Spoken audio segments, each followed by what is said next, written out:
Okay, good morning. आइए हम लोग ये क्वेश्चन नंबर 2 सॉल्व कर रहे हैं।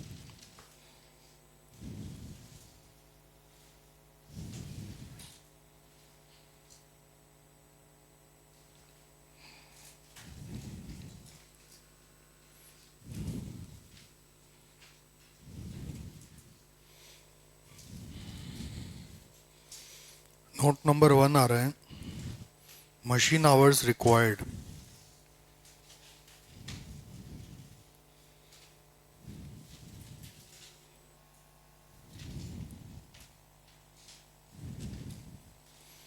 मशीन्स और hours required.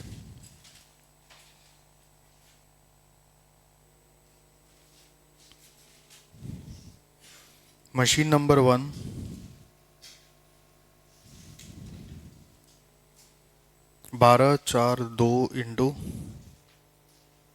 12 plus 4 plus 2 into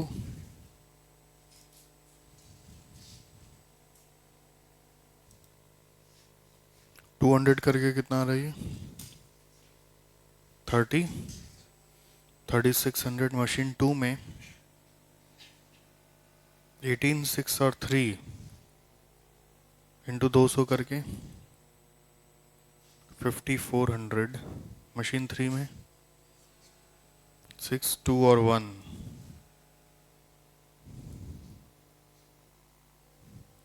into 200 करके 1800। Note number 2, throughput accounting ratio of machines.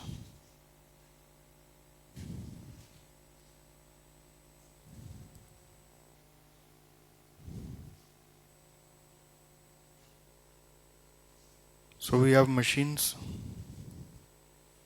throughput accounting ratio. This is equal to requirement by availability. Machine number 1 3600 by availability सब में 3200 है, कितना रहा? 1 पॉइंट, हाँ 125। मशीन 2 में 5400 बाई 3200 1.6875। मशीन 3 में 1800 by 3200 0.5625। तो जिसका टी आर लेस देन 1 होता है ना, वो की फैक्टर होता ही नहीं है। और आपको चुनना कौन सा है जिसका हाईएस्ट है, यानी कि machine 2।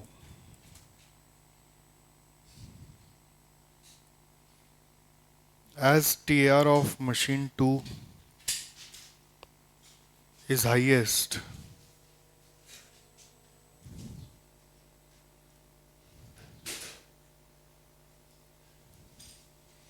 as TR of machine 2 is highest, we are assuming that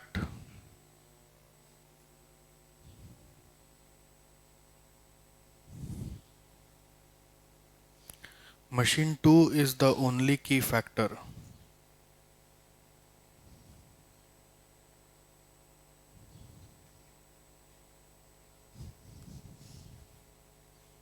Note 4, statement of ranking.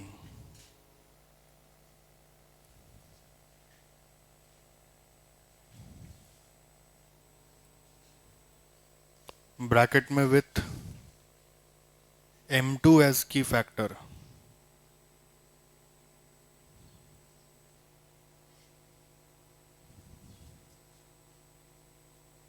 Particulars, क्या क्या नाम है प्रोडक्ट्स का?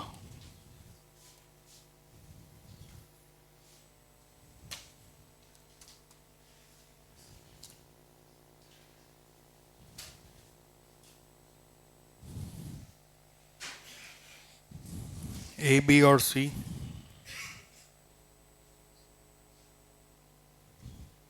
थ्रूपुट कंट्रीब्यूशन,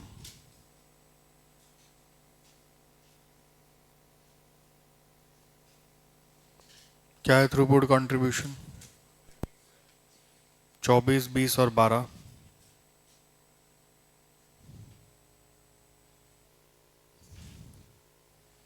फिर मशीन 2 का आवर पर यूनिट 1863। फिर थ्रूपुट कंट्रीब्यूशन पर machine our 1.33, 3.33, 4, rank 321।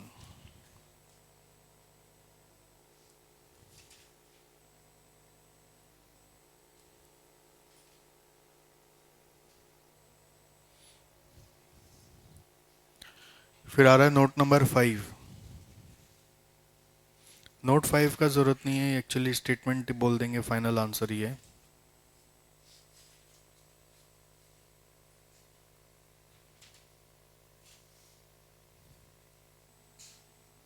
Statement of optimum mix and profit.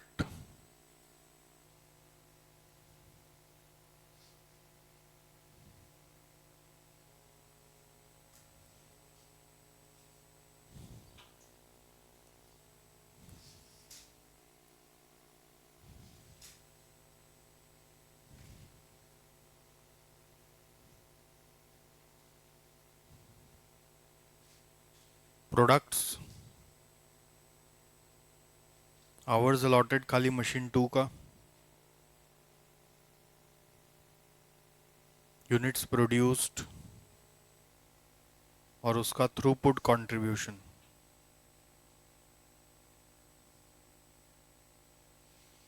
Products rank के हिसाब से चलिए। सी।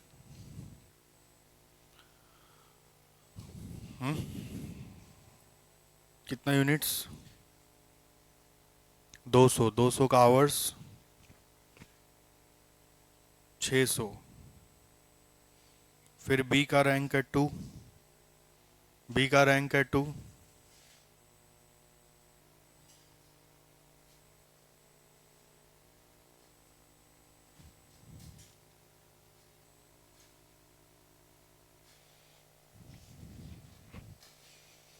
बी का रैंक है 2 में क्या होगा? फिर 200 यूनिट और 1200 आवर।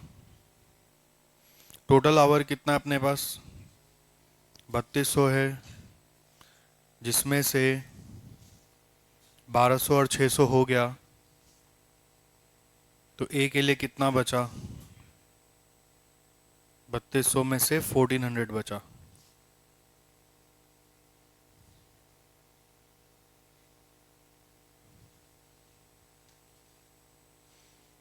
कितना यूनिट्स बनेगा ए का? 1400 बाई 18 कितना होता है?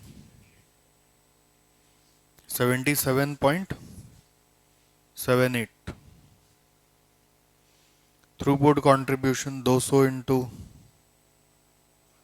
12 2400, 200 इंटू 20 4000, 77.78 इंटू 24 1867। 67 नहीं लिखने देंगे? हाँ, टोटल कितना आ रहा है? थ्रूपुट कंट्रीब्यूशन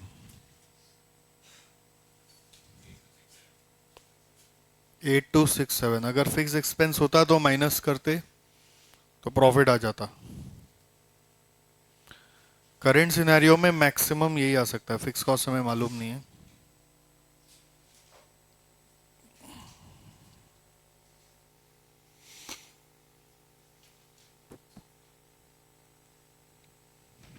यही मैक्सिमम पॉसिबल है।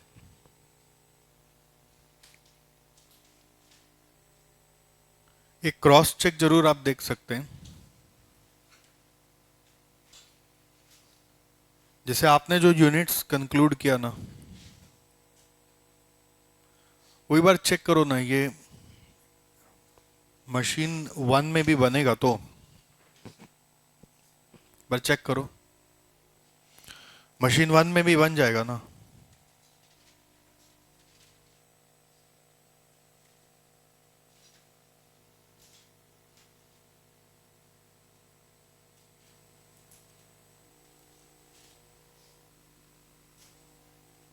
चेक करिए ना एक बार, बन रहा है क्या? कैसे पता चल रहा है? 77.78 इंटू 12 क्या, फिर 200 इंटू 4 और 200 इंटू 2, कितना आया? तीनों मिलाइए, 2133.36, जबकि हमारे पास अवेलेबल है 3200, तो बन जाएगा। हमें जो चाहिए वो तो मिल ही जा रहा है। जनरली ऐसा होता है, इन जनरल ऐसा होता है कि जो यहाँ पे बन जाएगा, मतलब जो एकदम लिमिटेड रिसोर्स है, जो बॉटल नेक है, उसमें जो बन जाएगा वो तो बाकी सबसे बन ही जाना चाहिए, है ना? ये जनरल रूल तो समझ में आ ही रहा होगा ना, जो लिमिटेड रिसोर्स कर पा रहा है, जो सबसे कमजोर डिपार्टमेंट है वो कर पा रहा है, तो बाकी सब भी कर ही लेगा, है ना? एक सम आपको की फैक्टर चैप्टर में कराए थे, की फैक्टर चैप्टर आपके पास है ना, उसका आखिरी क्वेश्चन।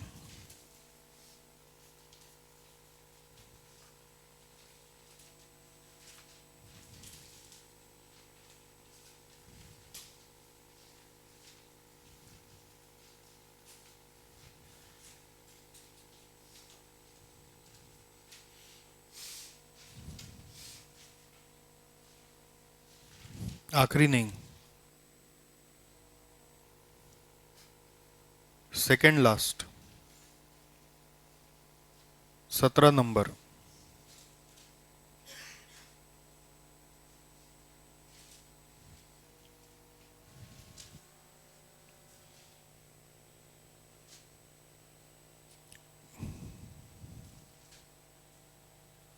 ये वाला, इसका सोल्यूशन देखिएगा आप, आपके पास है।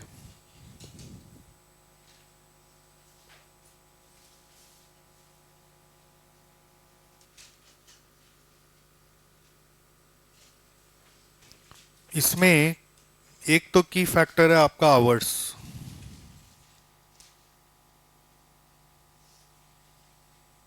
दूसरा की फैक्टर है केजीज,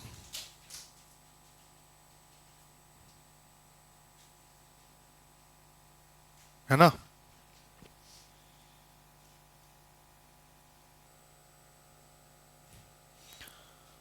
तो एक सजेशन आया, क्या सर इसमें भी हम लोग दो की फैक्टर दिख रहा है और तीन प्रोडक्ट है, तो थ्रूपुट अकाउंटिंग रेशियो लगा के करें? एग्जाम में तो लिखा नहीं है थ्रूपुट अकाउंटिंग रेशियो लगाना है, मैंने बोला था आपको पिछला दिन, एग्जाम का सम में थ्रूपुट अकाउंटिंग रेशियो तभी लगाइएगा जब मेंशन किया, नहीं तो आप और कोई अल्टरनेट तरीका से करिए। बट फिर भी मान लेते हैं थ्रूपुट अकाउंटिंग रेशियो से करते हैं। तो आपका सोल्यूशन में आवर्स रिक्वायर्ड निकाला हुआ है क्या? देखिए तो, आवर्स रिक्वायर्ड, हाँ नहीं किया हुआ है, कर लीजिए ना यहाँ पे, machine our per unit into ये प्रोडक्शन यूनिट, मल्टीप्लाई करके एम प्लस में डालिए ना।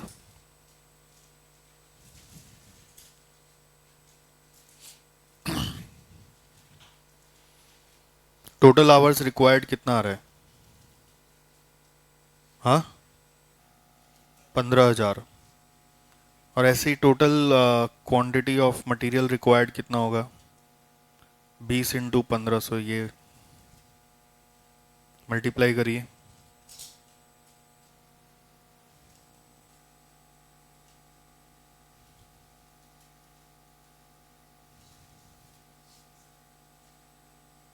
70,500। क्वेश्चन नंबर कितना है ये? 17, पेज नंबर 146। कॉपी में करना पड़ेगा, नहीं तो समझ में नहीं आएगा आपको। थ्रूपुट अकाउंटिंग रेशियो निकाल रहा हूं। एक है लेबर आवर्स का, मशीन आवर्स का, और दूसरा होगा आपका मटेरियल क्वांटिटी का, रिक्वायर्ड, अवेलेबल और रेशियो।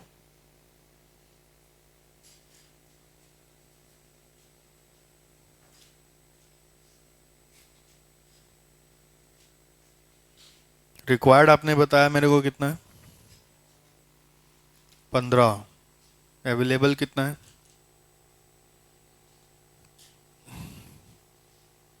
9,200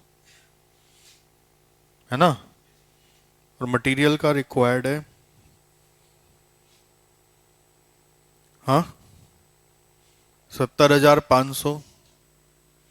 और अवेलेबल है, हाँ, 50,000। रेशियो देखो 1.63 और ये 1.41। तो कौन सा हायर है? Machine our. तो मशीन आवर के बेस पे रैंकिंग करके एलोकेट कर दें।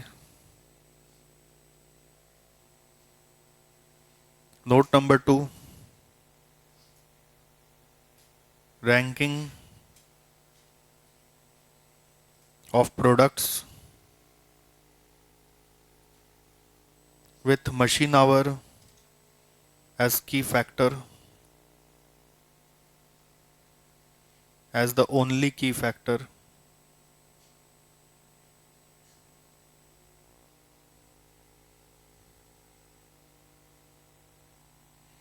Ranking of products with machine hour as the only key factor.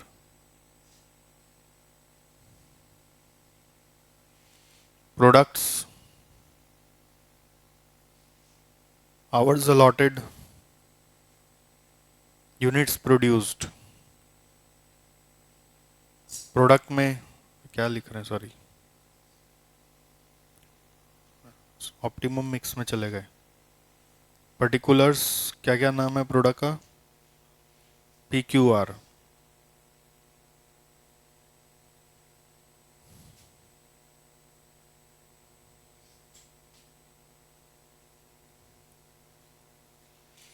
Selling price 500, 400, 800। Less raw material cost. किया हुआ होगा आपका उधर, देखो ना सोल्यूशन में। 20 × 20 कितना होता है? 400, 240, 600। थ्रूपुट कंट्रीब्यूशन 100, 160 और 200 per unit. Machine our per unit 354।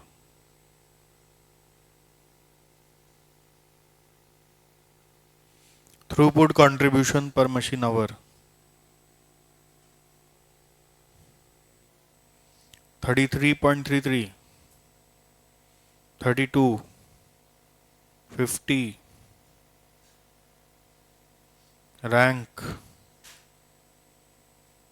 231।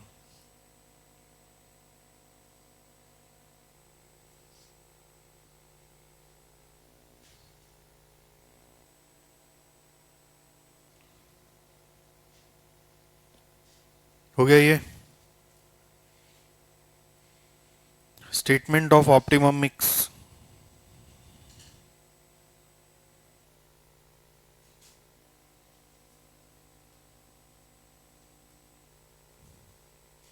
Products, machine hours allotted,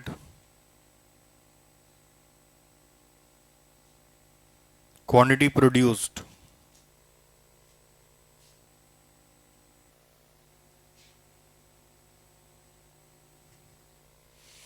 so products में पहला रैंक है आर का,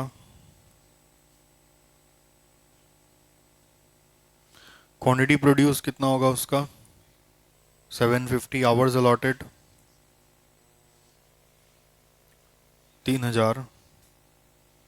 फिर सेकंड रैंक है पी का, उसका कितना बनाएंगे 1500 और कितना आवर जाएगा 4500। बचा हुआ आप दे दीजिए क्यू को 9200, बैलेंस बच रहा है 1700। 1700 बाई 3 करने से आ रहा है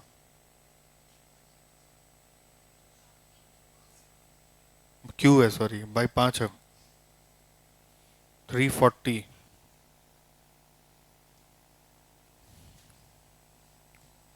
ठीक है, अब चेक करो तो ये तीनों बनाने के लिए मटेरियल है कि नहीं है।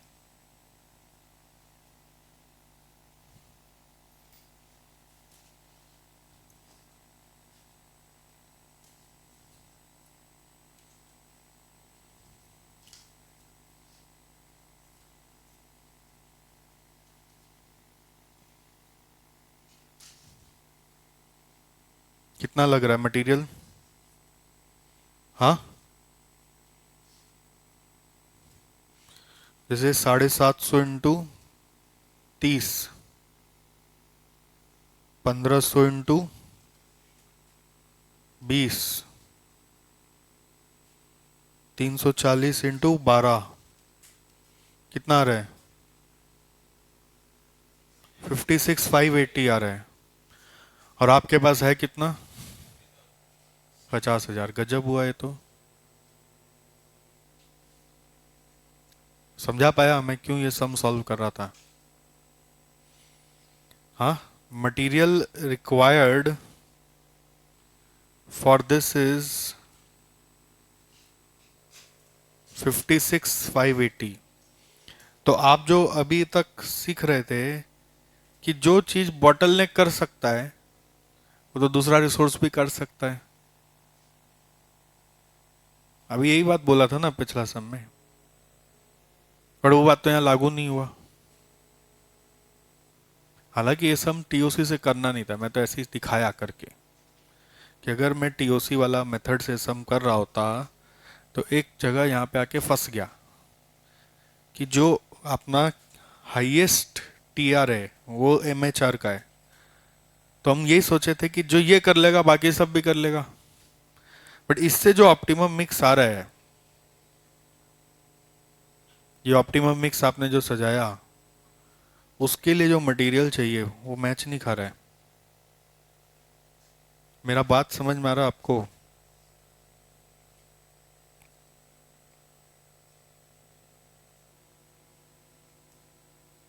इसलिए इस सम में टीओसी को यूज करना नहीं था। अब ये मैच क्यों नहीं खा रहा है, इसका कारण है कि जो अवेलेबिलिटी है ना वो यूनिफॉर्म नहीं है। जैसे हम लोग का जो सम था ये वाला मशीन आवर टीओसी वाला, हम लोग का ये जो सम था ना थ्योरी ऑफ कांस्टेंट वाला, उसमें तीनों का अवेलेबिलिटी रेशियो रिक्वायरमेंट अलग अलग था बट अवेलेबिलिटी तीनों का 3200 3200 3200 था ना। हुँ? तो वो सिनेरियो होने के कारण जो काम जिसमें सबसे ज़्यादा टीएआर है अगर वो कर लिया तो बाकी सब भी कर ही लेगा। यहाँ पे क्या हुआ ना, अवेलेबिलिटी का रेट यूनिफॉर्म नहीं है। ठीक है, दोनों रिसोर्स में अवेलेबिलिटी इक्वल नहीं है ना, इस रीजन से यहाँ पे ये गड़बड़ हो गया। इसलिए मैं क्या सजेशन दे रहा था कि कभी भी अपना मन से टीआर वाला कॉन्सेप्ट में मत जाना। टीआर वाला कॉन्सेप्ट का सम अलग से बनाया जाता है, समझ गए? हर डेटा पे हर कोई अप्रोच नहीं लग सकता है। तो आप सोचेंगे एक डेटा है उससे सारा अप्रोच का सम सॉल्व हो जाना चाहिए, नहीं हो सकता है। टीआर का सम अलग से बनाते हैं, इसलिए टीआर तभी लगाइए जब क्वेश्चन चला के बोले टीओसी से करो, थ्रूपुट अकाउंटिंग से करो। अदरवाइज आपको जो अप्रोचेस सिखाया उसी से सम सॉल्व किया करें, ठीक है? Therefore in this sum TOC approach cannot be applied.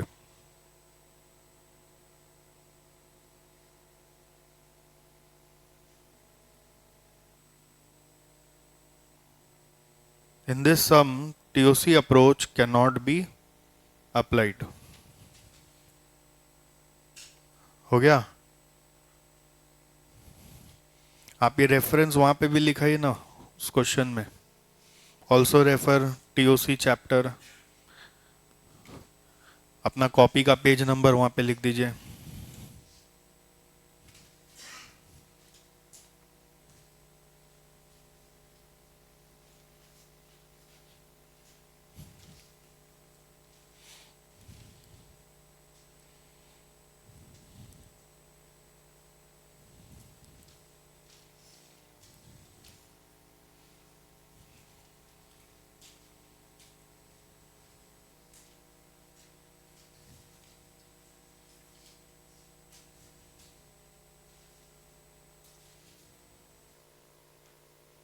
हुआ? चलो, now we are going to next question.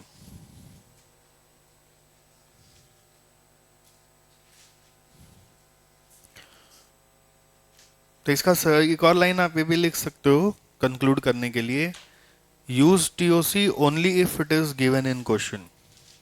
Use TOC approach only if it is asked in question. उनका क्वेश्चन का ना वैरायटी अलग होता है। हर कोई क्वेश्चन में टीओसी अप्रोच लगाओगे तो कंसेंसस नहीं आएगा, लॉजिक सेट नहीं होगा।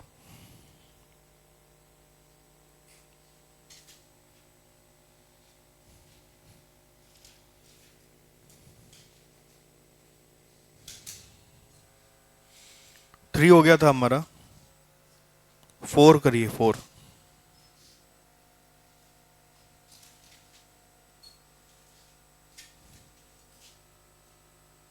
Company manufactures 4 products, unit cost, selling price and bottleneck resource details per unit are as follows। Selling price दिया है, मटेरियल दिया है, लेबर है, वेरिएबल ओवरहेड है, फिक्स्ड ओवरहेड भी है, फिर है bottleneck रिसोर्स टाइम।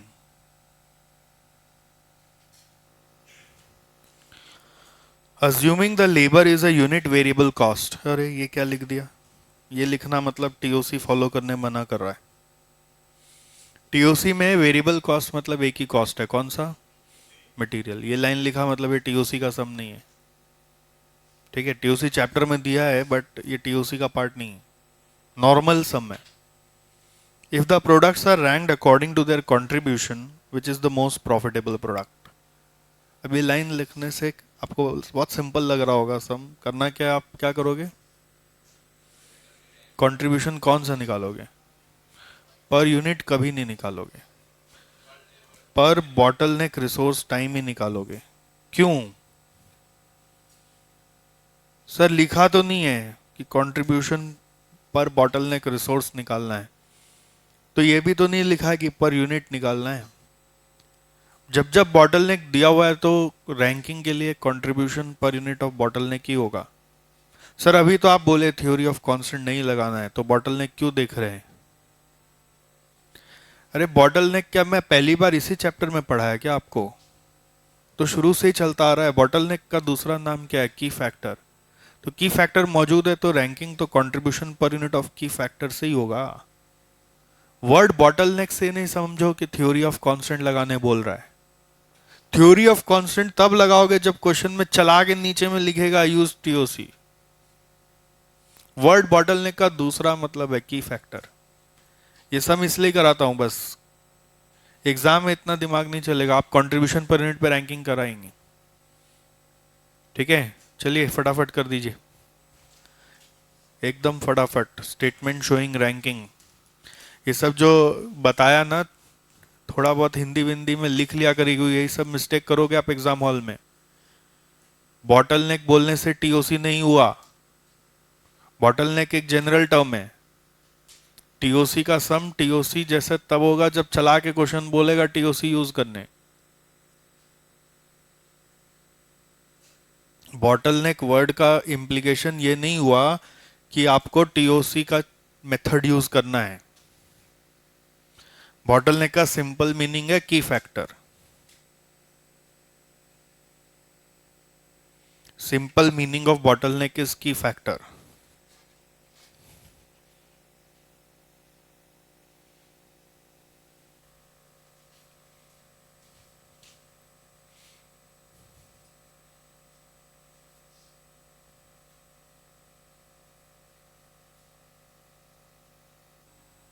हो गया, statement showing ranking.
Contribution per unit बताइए। 7 1 15 11, और ये है 10 10 15 15, 0.7 0.1 1 और 0.73। सो क्वेश्चन पूछता है विच is the most profitable product.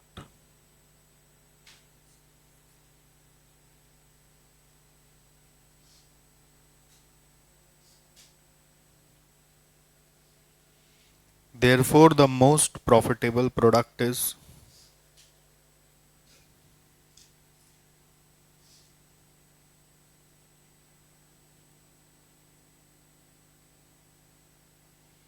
product C.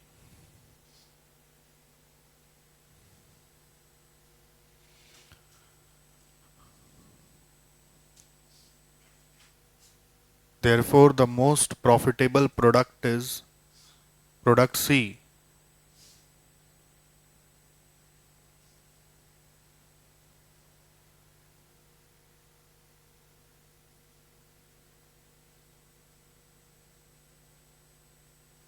ठीक है, सेकेंड पार्ट करिए।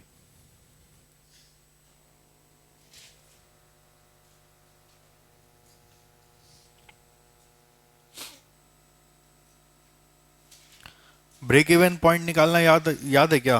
रेशियो ऑफ सेल्स दिया हुआ होता था। कुछ याद आ रहा है? करिए, बीपी निकाल के दिखाइए। Compute break even point.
क्या आंसर आया? क्वेश्चन में क्या पूछा है देखो।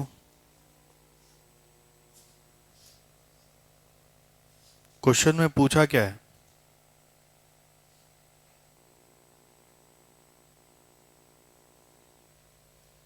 सिर्फ एक का पूछा है ना। क्या आंसर होगा? 282। निकाल पाए आप लोग?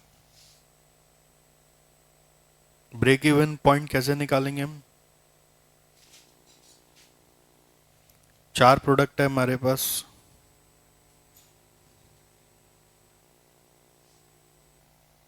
उनका कंट्रीब्यूशन पर यूनिट क्या क्या है? 7, 1, 15, 11। उसका सेल्स फॉर ब्रेक इवन आप अज्यूम कर लीजिए, रेशियो दिया हुआ है 2, 3, 3, 4 है तो 2x, 3x, 3x, 4x। Total contribution क्या होगा eight break even? 14x, 3x, 45x और 44x। टोटल क्या आ रहा है?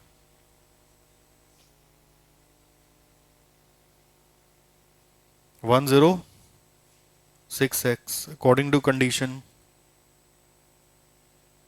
total contribution is equal to total fixed cost. So for break even, total contribution is 106x is equal to total fixed cost is 15,000। तो x कितना आ रहा है?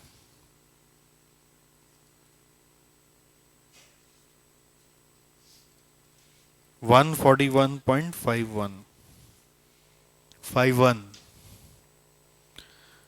So therefore, units of A to be sold for break even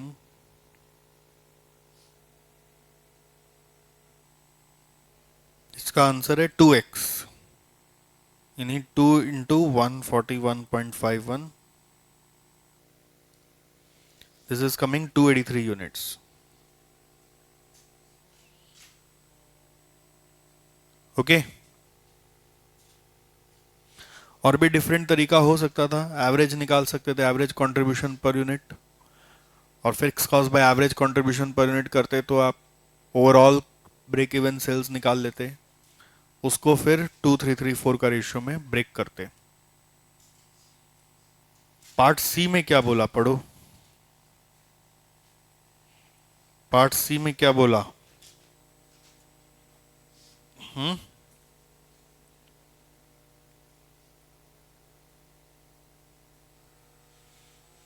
part सी में बोल रहा है कि आपका थ्रूपुट अकाउंटिंग चल रहा है, अब आप रैंक बताओ, और कैसे बताओ तो लिख ही दिया है। प्रोडक्ट रिटर्न पर मिनट, प्रोडक्ट रिटर्न माने थ्रूपुट कंट्रीब्यूशन, पर मिनट मतलब डिवाइड बाय बॉटलनेक टाइम। करिए। Statement showing ranking under throughput accounting.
अभी कैसे निकालोगे कंट्रीब्यूशन?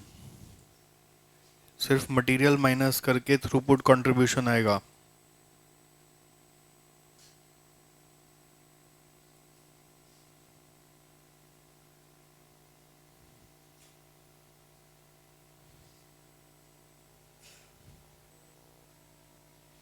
फिर बॉटलनेक टाइम इन मिनट्स है,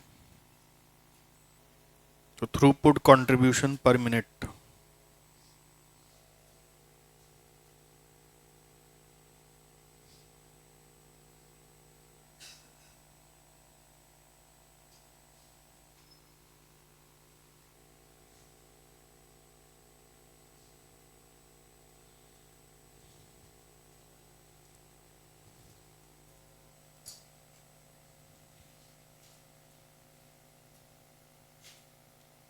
थ्रूपुट कंट्रीब्यूशन पर मिनट,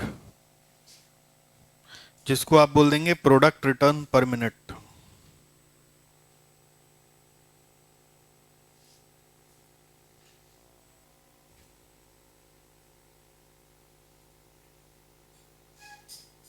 फिर आप रैंक निकाल लेंगे।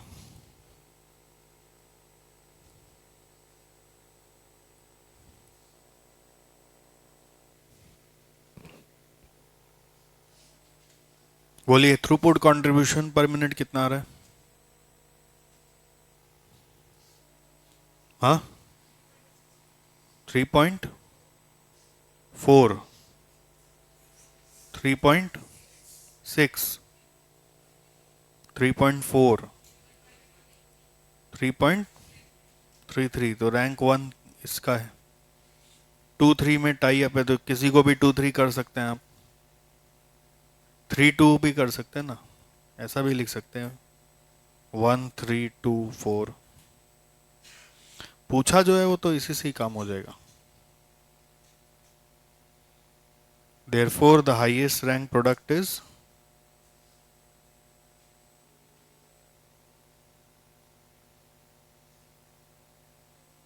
product B.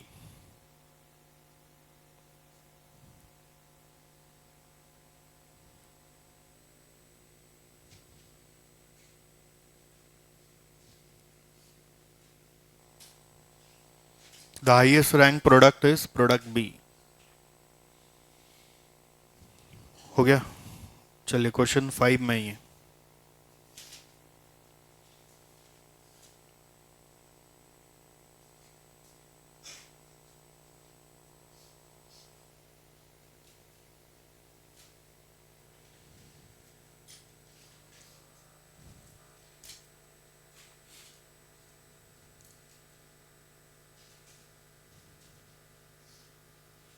देखिए क्या बोल रहा है, flop some limited make and cell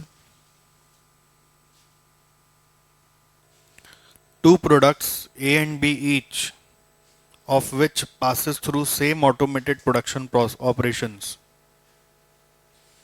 Following information is available for a period. Material cost दिया हुआ है, वेरिएबल प्रोडक्शन ओवरहेड कॉस्ट दिया हुआ है दोनों का, और ओवरऑल आवर्स पर प्रोडक्ट यूनिट दिया हुआ है। फिर बोल रहा है प्रोडक्शन और sales of product A and B are 1,20,000 and 45,000 units respectively, selling price are 60 and 70 respectively. Maximum demand for each product is 20% above the estimated sales level. मतलब यहाँ पे जो दिया हुआ है इससे 20% आप और ज़्यादा बढ़ा सकते हो। ये 45,000 जो दिया हुआ है इससे भी 20% आप और ज़्यादा बढ़ा सकते हो। Total fix production overhead cost is 14,70,000। This is absorbed by product A and B at an average rate per hour based on estimated levels. तो इससे अपने को उतना मतलब नहीं है, ऐसे एस्टिमेटेड ये वाला ही है, इससे अपने को मतलब नहीं है। अपने अगर टोटल प्रॉफिट निकालेंगे तो फिक्स कॉस्ट माइनस कर देंगे। One of the production operations has a maximum capacity of 3075 hours, which has been identified as bottleneck, which limits the overall production or sales of product A and B. The bottleneck hours required per product unit for product A and B are 0.02 and 0.015 respectively. तो ये वाला our आपका काम का है, ये our का कोई रोल नहीं है, इससे बचिएगा। ओवरऑल आवर्स का कोई यूज नहीं है। जो मेन रोल है वो बॉटलनेक आवर्स का है, इसका मेन रोल है।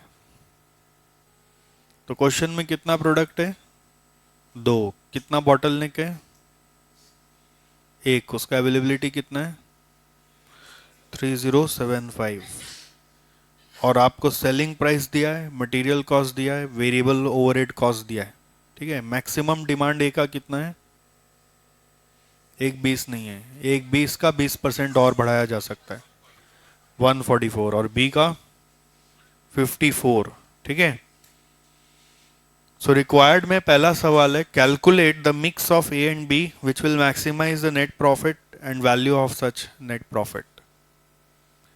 कुछ टीओसी नहीं करना है। बॉटलनेक देख के मुंह में पानी नहीं आना चाहिए, बॉटलनेक बोल दिया तो टीओसी हो गया, ऐसा नहीं है। बॉटलनेक माने की फैक्टर, नॉर्मल सम करोगे पार्ट ए में। सेकेंड पार्ट में क्या बोल रहा है, company has decided to determine the profit maximising mix of A and B based on throughput accounting principle. आप थ्रूपुट अकाउंटिंग सोचोगे। Calculate the mix of A and B which will maximise net profit and the value of that net profit. पहला part normal sum, दूसरा part throughput accounting. करिए। पहला part तो सबसे हो जाना चाहिए। क्या करना है? 2 स्टेप है। क्या है? रैंकिंग और एलोकेशन। Very quick. जो चीज इजी हो ना उसको स्पीड में करने का आदत लाओ। हम लोग उल्टा चलते हैं वैसे एग्जाम हॉल में, जो चीज इजी होता है, ज्यादा आता है, उसको गड़ा गड़ा के इतना देर तक करते हैं कि इसका पूरा नंबर उठाना है ना, कि ये जो अच्छा से आता है उसको तो अच्छा से करे। अब हम बोलते हैं जो अच्छा से आता है उसको गंदा से भी करोगे तो भी तो पूरा नंबर मिलेगा। नहीं, जो चीज अच्छा से आता है एकदम सही सही करोगे, तो थोड़ा गंदा भी कर दोगे तो भी तो नंबर पूरा ही मिलना है।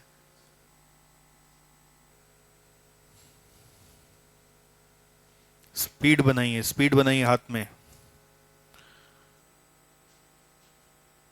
माइंड से एक शक्ति ट्रांसफर करिए अपने हाथों में।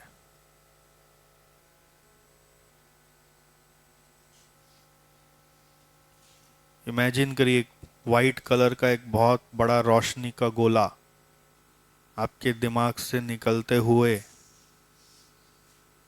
गले में गया, फिर जिसका लेफ्ट हैंड राइटिंग है उसका लेफ्ट में घूमा, जिसका राइट हैंड चल रहा है उसका राइट हैंड शोल्डर की तरफ घूमा, और फिर आपके बाइसेप्स से नीचे होता हुआ आपके हाथ में आके आपकी उंगलियों को झंझना दिया।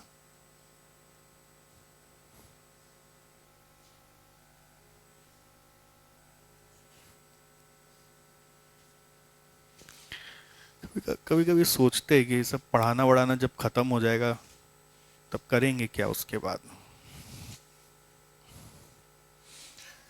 बाबा बनने के लिए बहुत मेहनत है भैया।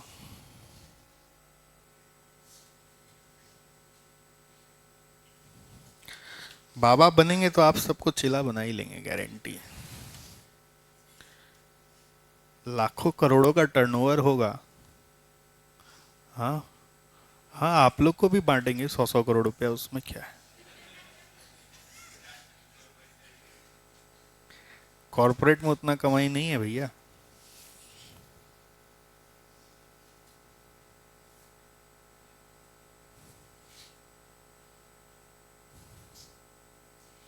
एक एक करके सबको दीक्षा दिलाएंगे।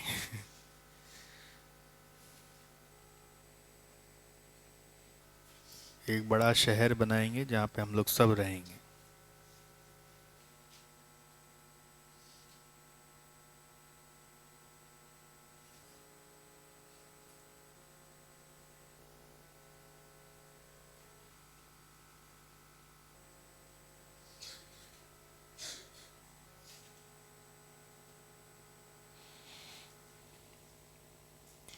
अरे इतना क्या मिला मिला के करना है भैया, रैंक क्या आया क्या है ये सब क्यों पूछ रहे हो, अपने आप करो। एक स्टेप हुआ नहीं कि क्या आया क्या है।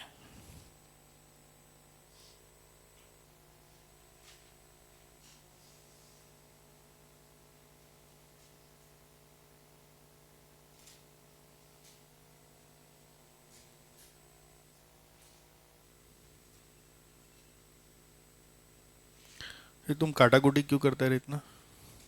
हम्म? हर पेज में एक तो तुम्हारा कलंक लगा हुआ, देखो। देखो जाके, हर पेज में एक तो है।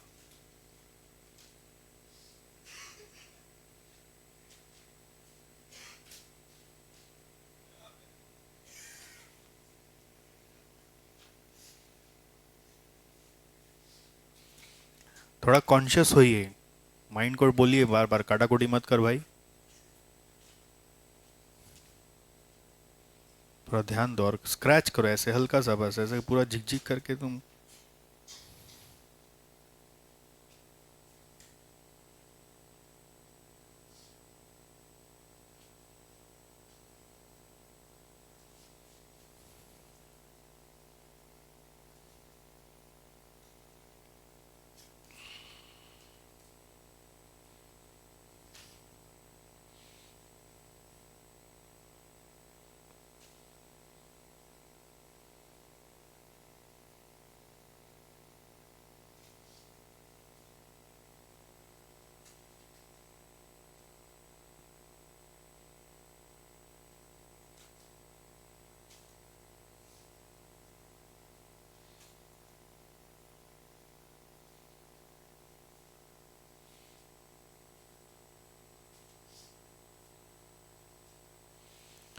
तीस और 26 आ रहा है क्या?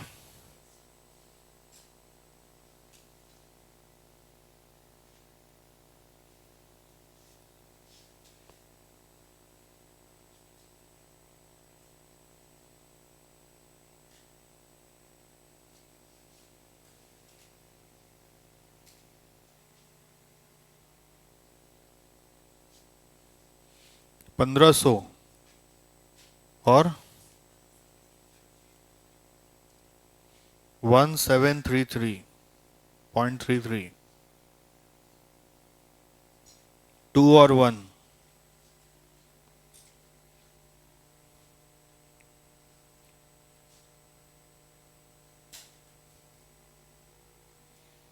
Statement showing optimum mix and profit.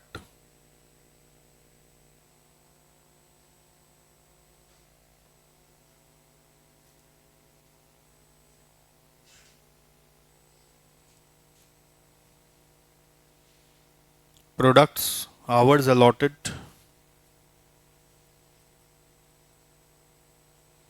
Quantity produced, contribution. So product में रैंक 1 किसका है? बी का है रैंक 1। आवर्स अलॉटेड किसका है? क्वांटिटी प्रोड्यूस कितना होगा? 45,000 इंटू 120%, 54 इंटू 0.015 होगा ना, 810। और रैंक 2 है ए का,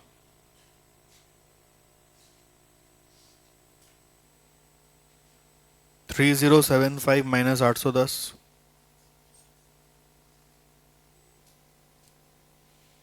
2265।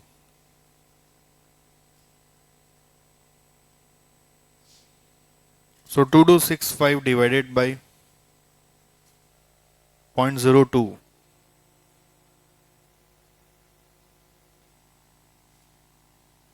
कितना आ रहा है?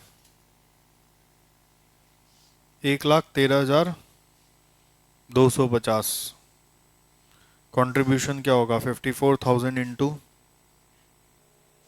बी में 26 रुपया, कितना आ रहा है ये? 14,04,000। और 113,250 इंटू 30 रुपीज, कितना आ रहा है ये? 33,97,500। Total 48,01,500। Total contribution. Fix cost कितना है? 1470। प्रॉफिट 33,31,500। चलिए पार्ट बी करिए।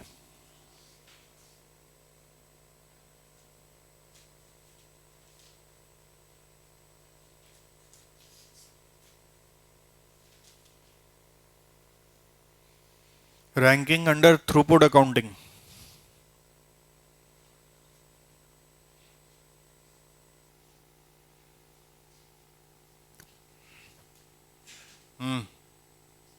मयंक काटेगा नहीं अभी, थोड़ा ध्यान देके करो। एक भी काटा कुटी नहीं होना चाहिए। एक काटेगा तो 100 रुपया ले लेंगे तुम्हारा पॉकेट से।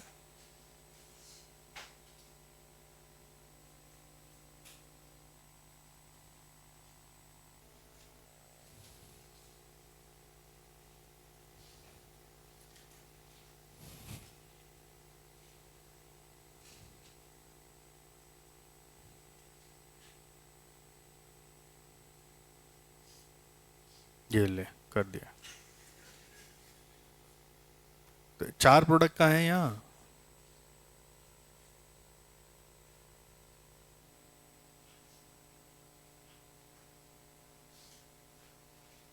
काटा। थोड़ा ध्यान का कमी है। 200 रुपया जमा हो गया।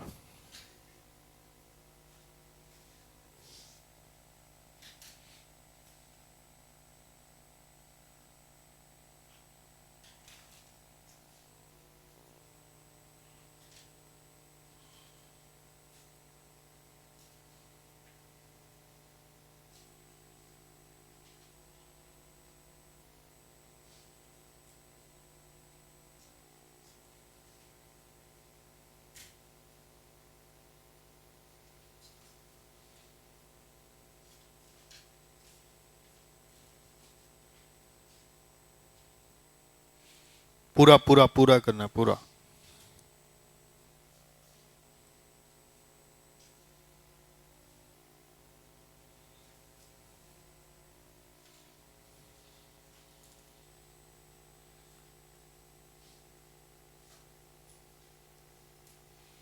वेरिएबल कॉस्ट बोले तो खाली डायरेक्ट मटेरियल आएगा 2 और 40। तो थ्रूपुट कंट्रीब्यूशन पर यूनिट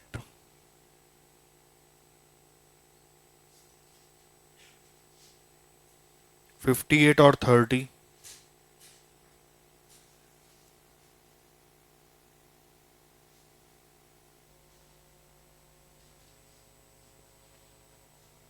और फिर आएगा bottleneck hours per unit,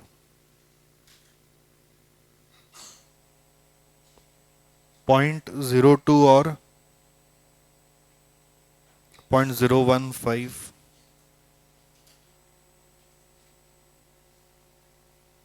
throughput contribution per hour,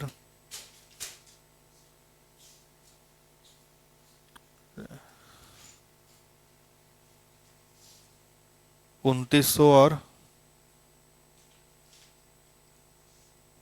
2000। Rank ही बदल गया भाई,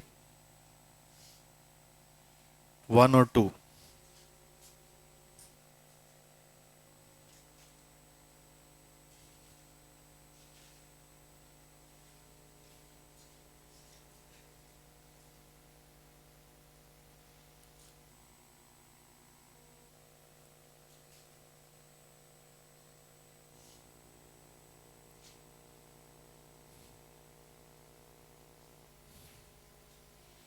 अलॉटमेंट करिए, allotment.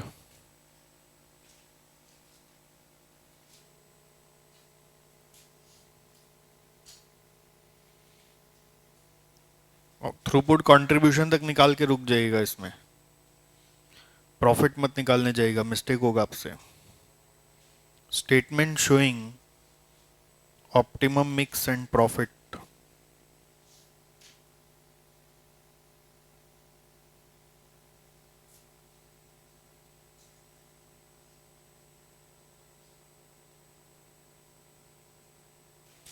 Products,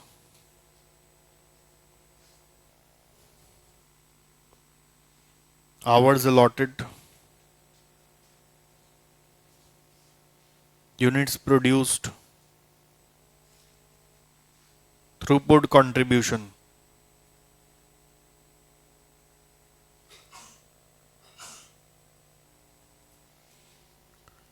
products, hours allotted, units produce और थ्रूपुट कंट्रीब्यूशन। तो प्रोडक्ट्स में क्या है? ए, उसका रैंक क्या है? 1। कितने यूनिट्स बनाएंगे हम? 1,20,000 का 120%, 144। आवर अलॉटेड क्या होगा? 144 इंटू 0.02 कितना आता है ये? 2880। फिर आ रहा है बी 3075, 195 आ रहा है बैलेंसिंग फिगर। तो 195 बाई 0.015, 13,000 आ रहा है, 13,000। थ्रूपुट कंट्रीब्यूशन होगा 144 इंटू 58, कितना आता है ये? 8352। और 13,000 into 30 is 3,90,000। Total throughput contribution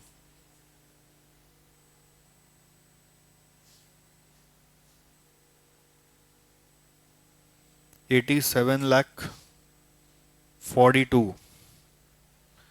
देखो रूल क्या है, लेस होगा ऑपरेटिंग एक्सपेंसेस, जो सारा फिक्स्ड माना गया है। इस ऑपरेटिंग एक्सपेंस में labour cost, variable overhead, fixed overhead सब आ जाएगा। लेबर कॉस्ट क्वेश्चन में नहीं है, बट वेरिएबल ओवरहेड तो है ना। वेरिएबल प्रोडक्शन ओवरहेड, उसका ट्विस्ट क्या है? इट शुड कम लाइक ये फिक्स कॉस्ट है, as if it is a fix cost. Okay, इस रीजन से यहां ध्यान दीजिएगा, फिक्स कॉस्ट जैसा इसको मान के अगर ट्रीट करना है तो ए का वेरिएबल ओवरहेड दिया हुआ है 28 इंटू जितना यूनिट्स बना वो नहीं, जो उसका एस्टिमेटेड था, यानी कि 1,20,000, और बी का रेट है 4, जितना बना वो नहीं, जितना उसका एस्टिमेटेड था, कितना है वो? 45,000। ओके, इसको ऐड करके लाइए आप, दोनों मिला के 35 40।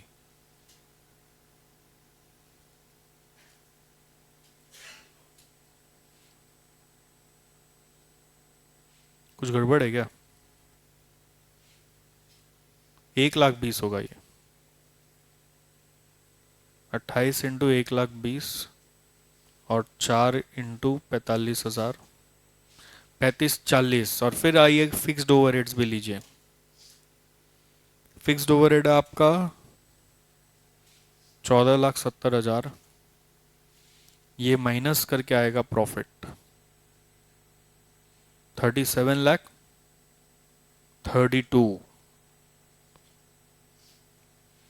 नया चीज था ये वाला पार्ट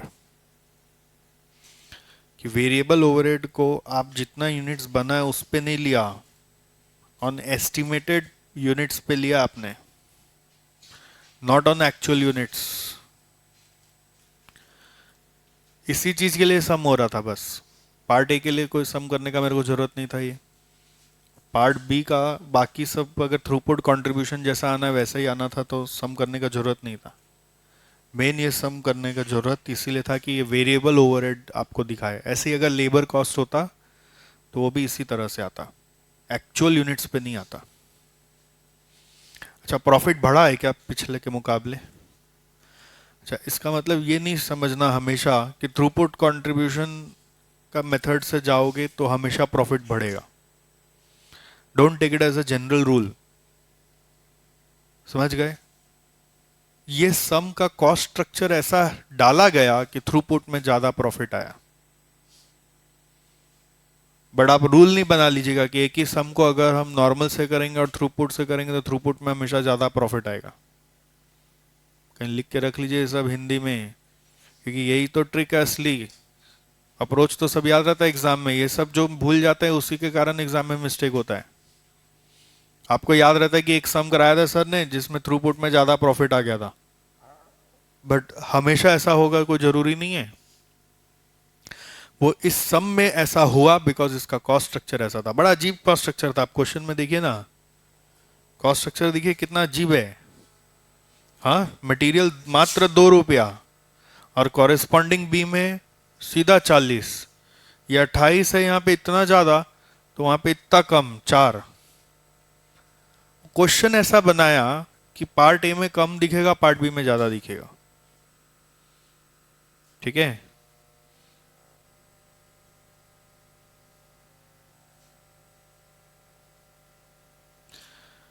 हमेशा थ्रूपुट अकाउंटिंग में प्रॉफिट ज्यादा ही आएगा। पुराना तरीका से ऐसा जरूरी नहीं है। It depends on the cost structure. It depends on the cost structure.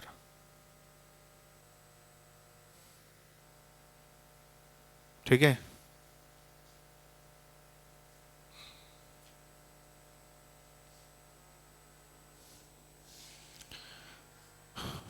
अब समझिए, आपको चैप्टर मैंने खत्म करा दिया और आपका ये एग्जाम में ऐसा क्वेश्चन आ गया थ्रूपुट अकाउंटिंग का। आप इसको पूरा अटेम्प्ट करके दिखाइए। मैं वेट कर रहा हूँ, 10 मिनट टाइम है आपके पास।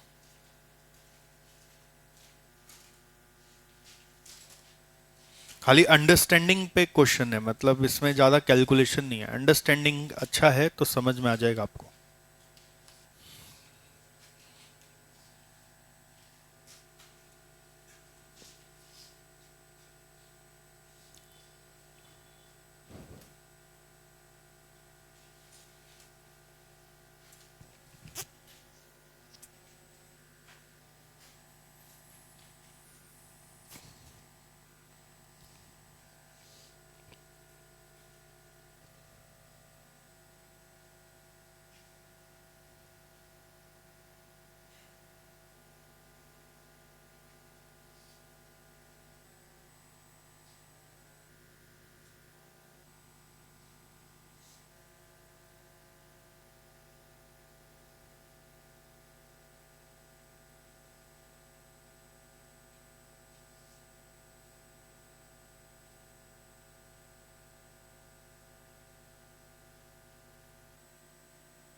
हुआ।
सो देखिए यहाँ पे क्या बोल रहा है कि कैमरा का सेलिंग प्राइस है 2500 और material is only variable cost. तो इससे इंडिकेट होता है कि थ्रूपुट अकाउंटिंग सोचना है। यहाँ पे कंट्रीब्यूशन है 1500। कैपेसिटी है कैमरा में मैन्युफैक्चर करने के लिए 750, बट यूज़ होता है 500। इंस्टॉलेशन का कैपेसिटी 500 और यूज़ भी हो जाता है 500। तो क्वेश्चन पूछ रहा है इसमें बॉटल नेक कौन सा है बताओ। हाँ, इंस्टॉलेशन बॉटल नेक है। क्यों? पूरा कैपेसिटी यहाँ पे यूज़ हो गया है ना, कुछ भी आइडल कैपेसिटी नहीं है। अगर आपको एक्स्ट्रा कैमरा बेचना है तो आप इंस्टॉल नहीं कर पाओगे। मैन्युफैक्चर कर पाओगे, इंस्टॉल नहीं कर पाओगे।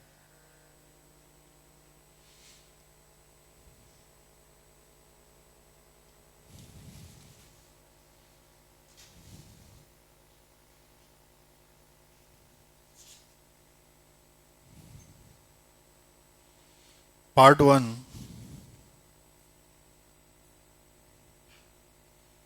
The bottleneck in the operation cycle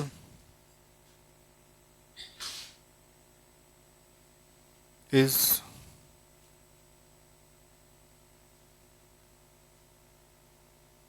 installation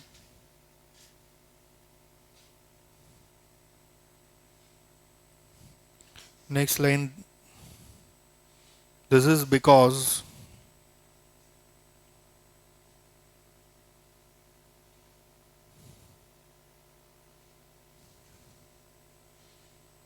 the capacity utilization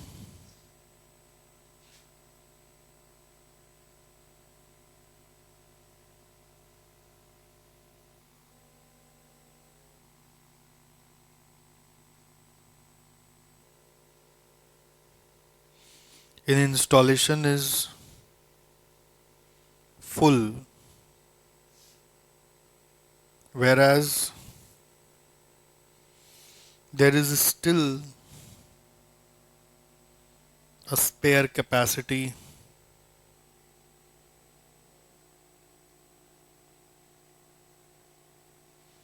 in manufacturing.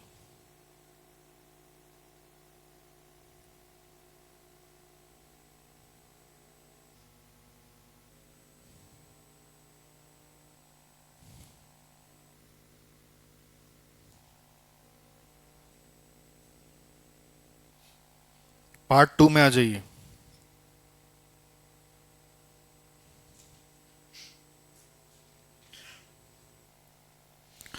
An improvement in the installation technique could increase the number of installation to 550 camera units. This would involve additional expenditure of 40,000. Advise ZPS whether they should implement this technique. Yes, why?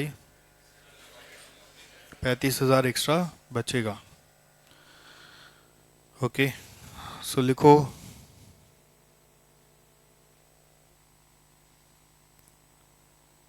an increase in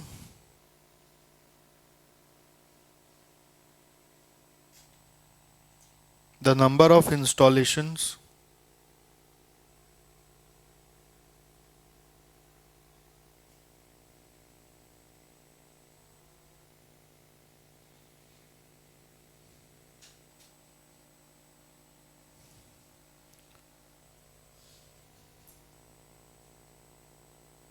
will increase the system output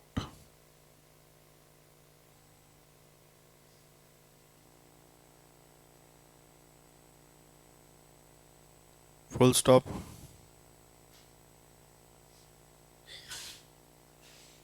As there is a spare capacity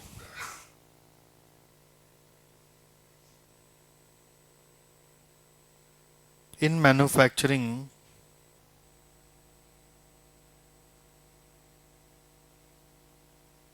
comma, it will be possible to produce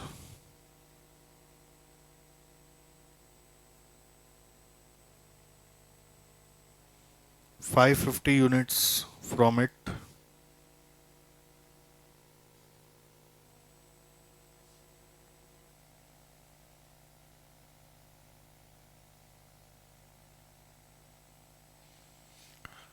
As there is a spare capacity in manufacturing, it will be possible to produce 550 units from it.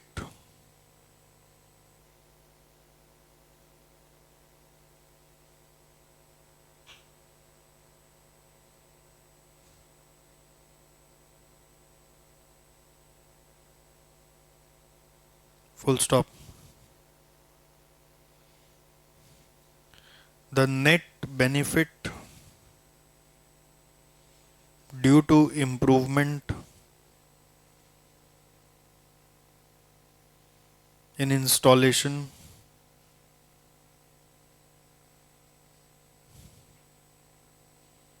will be as below.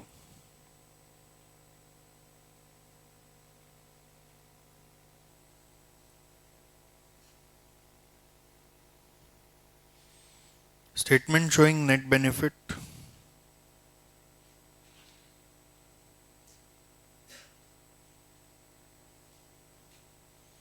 Particulars or amount.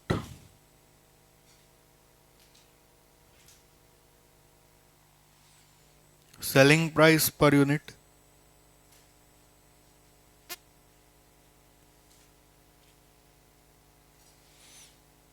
$2,500. Variable cost per unit 1,000.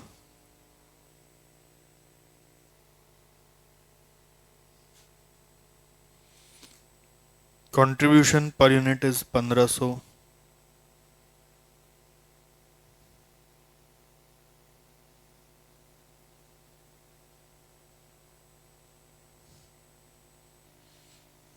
Total units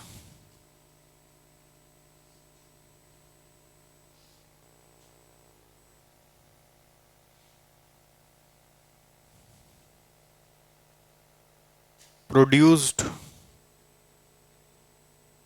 due to improvement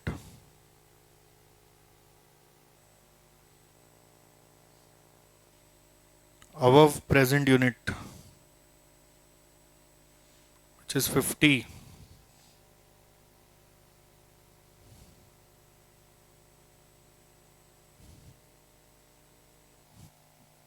So additional contribution 1500 into 50 is equal to 75,000 less additional fixed cost 40,000, so 35,000. This is incremental benefit.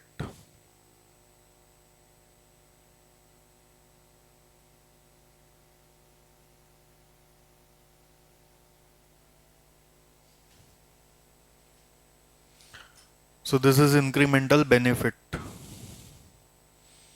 So as the incremental benefit is positive,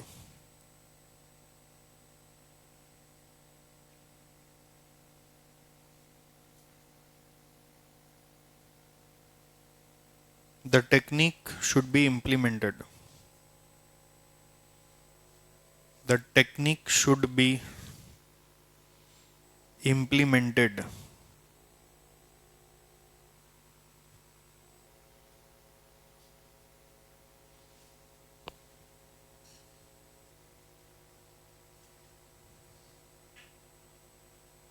हुआ?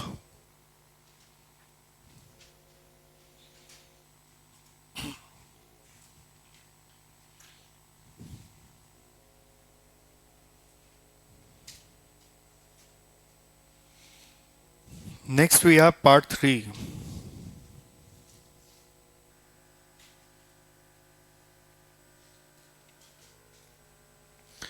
Engineers have identified ways to improve manufacturing technique that would increase production by 150 camera units. This would involve a cost of rupees 100 per camera unit, cost of rupees 100 per camera unit due to necessary changes to be made in direct materials. Advise ZPS whether they should implement this new technique. Huh? Yes or no? Why? Manufacturing का capacity बढ़ाने से installation का capacity नहीं बढ़ेगा. Sir अभी तो आप बढ़ाए थे इंस्टॉलेशन का capacity. Question below are separate scenarios. So आप ऊपर वाले से इसको मिक्स मत करिए. ये लाइन नहीं भी लिखता ना तो भी हर क्वेश्चन इंडिपेंडेंट ही माना जाता है अनलेस अदरवाइज मेंशन्ड. सो आपको मैन्युफैक्चरिंग में कैपेसिटी बढ़ा के कोई फ़ायदा नहीं होगा क्योंकि वो तो ऑलरेडी आपका आइडल है. 250 यूनिट वो एक्स्ट्रा बना ही पा रहा है. इंस्टॉलेशन में आपको कैपेसिटी बढ़ाना चाहिए. लिखिए part 3.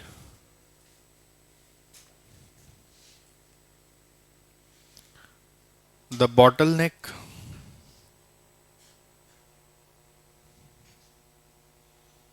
in the system is installation.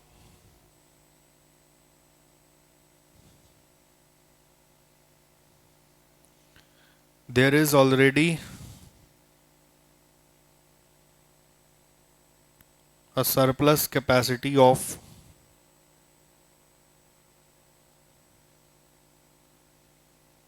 250 units.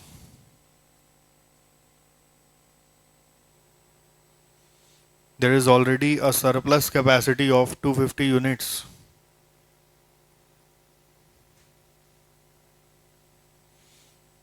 In the manufacturing process.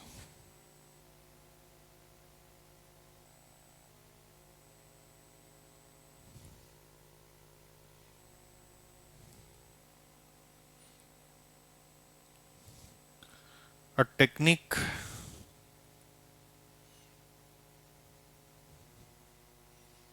that would further increase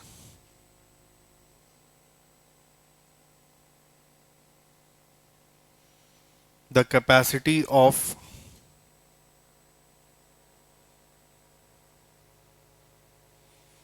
manufacturing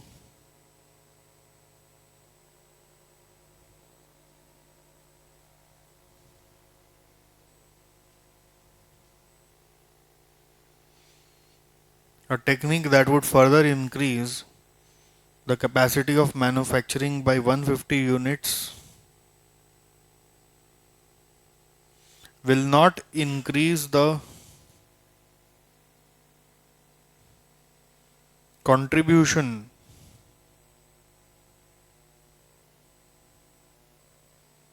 due to limitation in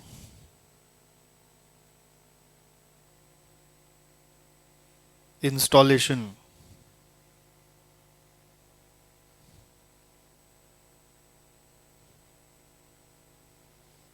Hence, the additional cost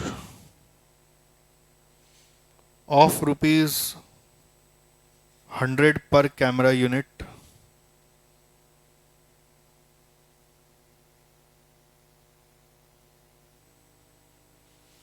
will not get recovered.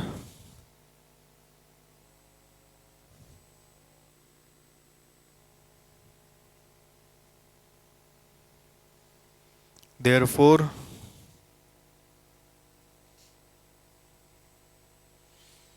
the new technique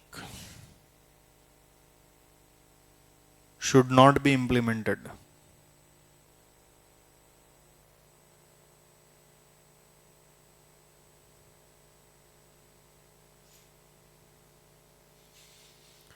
Therefore, the new technique should not be implemented. हो गया जी, chapter खत्म. Okay, बहुत ही आसान सा chapter और important chapter. Theory of constant since नया है ना, आप ऐसा ध्यान रखो जो जो एकदम नया नया पढ़ोगे इस सिलेबस में वो ज़्यादा इम्पोर्टेंट है. ठीक है, जो जो नया नया पढ़ोगे एकदम वो ज़्यादा इम्पोर्टेंट है. जैसे थ्योरी ऑफ कांस्टेंट एकदम नया कॉन्सेप्ट था तो ज़्यादा इम्पोर्टेंट है. चलिए एक ब्रेक लेते हैं.